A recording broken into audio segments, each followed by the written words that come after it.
All right, welcome back to the channel. It's your boy Fanon, and in this video, let's talk about Terence Crawford's team and what they had to say about Errol, Spence Jr., Floyd Mayweather Jr., and the PBC. And in short, it is amazing. Let's do that in this video.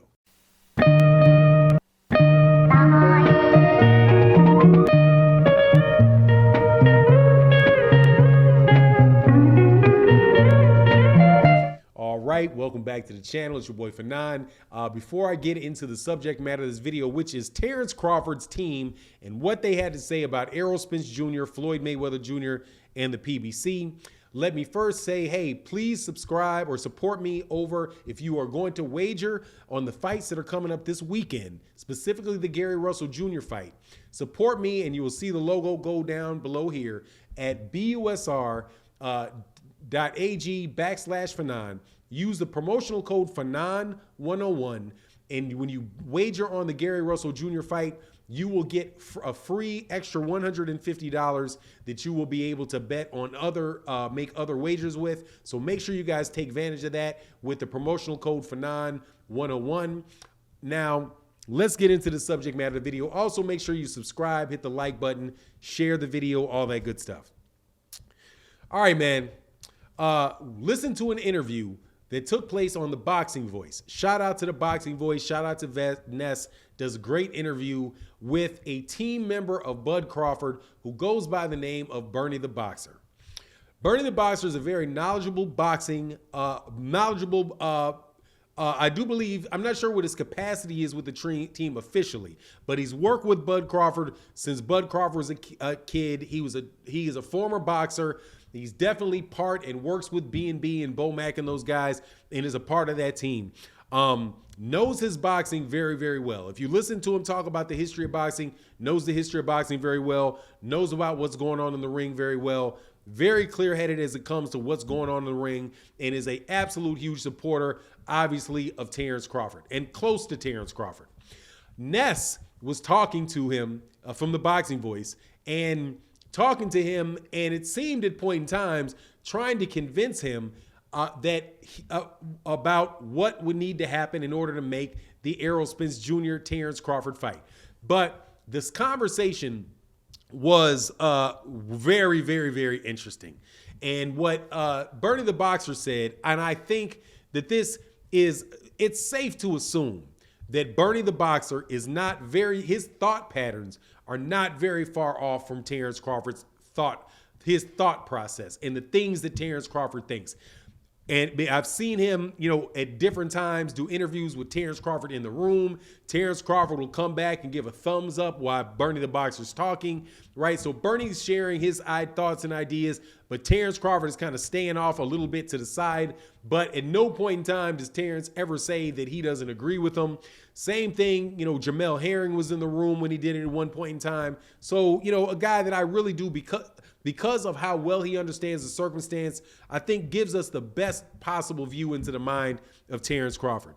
And if that is the case, wow. Terence Crawford is a difficult dude to deal with. All right. Clearly, what he says about the relationship between Terence Crawford and the PBC is one of great distrust. Specifically, great distrust and highly competitive. Competitive to a fault, right? And this is what I mean by that. Ness is telling him, or the interviewer is saying, look, Floyd Mayweather Jr. can get you these big fights within the PBC. Wouldn't you like to work with Terence? Would Bud be willing to work with Floyd Mayweather Jr.? Because Floyd Mayweather Jr. has a history of getting his fights with the PBC. He's obviously very influential with Al Heyman. And when Floyd Mayweather Jr. is involved in a fight with the PBC, the fighter that Floyd is putting up gets the fights that Floyd Mayweather Jr.'s fighters want, right? So wouldn't it be a strategic advantage for Terence Crawford to at least sit down, talk to Floyd Mayweather Jr., and see how Terence Crawford could go about, setting up a fight in a way where he could get the fight with Errol Spence Jr. And the response was one that fluctuated between I don't know and F-U-C-K Floyd Mayweather Jr., F-U-C-K everybody in that camp. He's like Floyd Mayweather Jr., from what I understand, acts like a B-I-T-C-H, right? And it was a lot of conversation that was about, it was almost like Terence Crawford versus Floyd Mayweather Jr. And if Terence Crawford was to work with Floyd Mayweather Jr., that there would be a big bumping of the egos and a big bumping of, of that. So it's almost like the conversation was that Terence Crawford would rather not fight Errol Spence Jr. than have to work with somebody at the PBC to get the fight with Errol Spence Jr. So it's like the competition with Terence isn't just focused at Errol Spence Jr. and in the ring. It's also focused on the competition between him and Floyd Mayweather Jr. and Al Heyman and Errol Spence Jr. Right? And it was just like, I was like, wow, man, look, there's nobody's denying that Terence Crawford is not a great fighter. That is very, very clear that Terence Crawford is a great fighter. Floyd Mayweather Jr. acknowledges that Terence Crawford is a great fighter.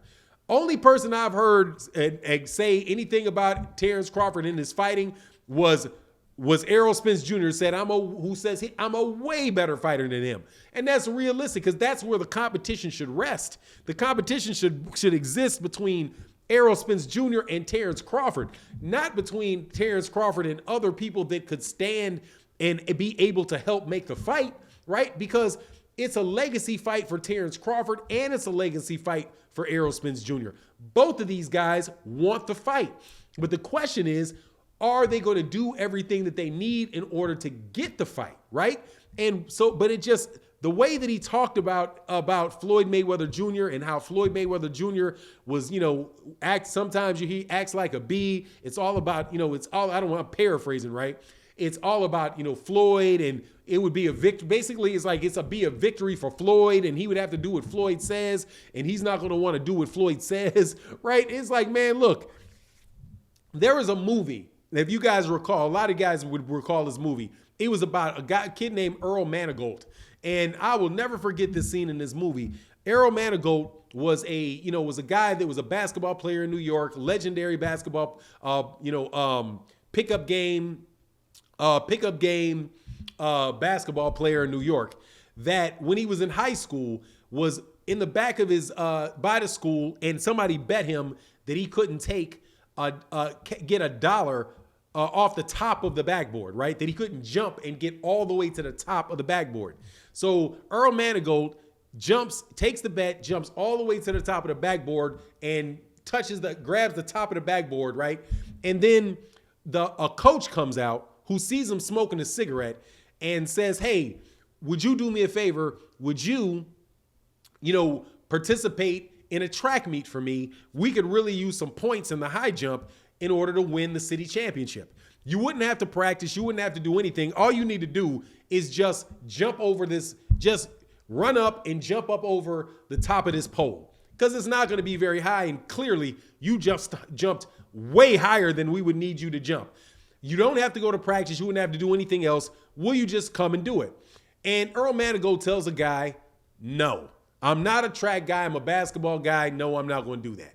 So what does the coach do? The coach says to Errol Manigault, okay, great. You guys always know how to play. You guys know how to play games, but you don't know how to play the game. So he winds up getting Errol Manigault suspended from the basketball team for smoking cigarettes on school property, right? So the guy said, if you're not going to help me, I'm going to punish you for smoking cigarettes, and then gets him kicked off the basketball team, blows his college scholarships, all of that nonsense, because he wouldn't work with the guy and with a person in power and do that, right? So the thing shuts down. And that's all I could think about when I was listening to Bernie the Boxer talk about what was going on between what he thought was the situation between Terence Crawford and the PBC. That those guys are very, very difficult to work with, and they're very, very competitive, and it's just way too much, man. And then he started talking about things like that were irrelevant, like whether or not Errol Spence Jr. really got the pay-per-views or not. And Errol Spence Jr. is really not that big a star. Mikey Garcia really got the pay-per-views. It wasn't Errol Spence. So Errol Spence is really not that much bigger a star than Terence Crawford. And it's like, man, look, dude, you cannot tell me when people go back and forth about who is making it difficult to make this fight happen. There's almost no way you can listen to that interview. And if Bernie the Boxer communicates in his thought process anywhere near, if Terence Crawford's thought process is anywhere near to that, you know what you have. You have an absolutely great boxer that knows that he can probably beat anybody in the world in the boxing ring, and his focus is completely on being in the boxing ring. But the other stuff around it, he is too competitive, too stubborn, and not really to work, and not willing to what do you call it?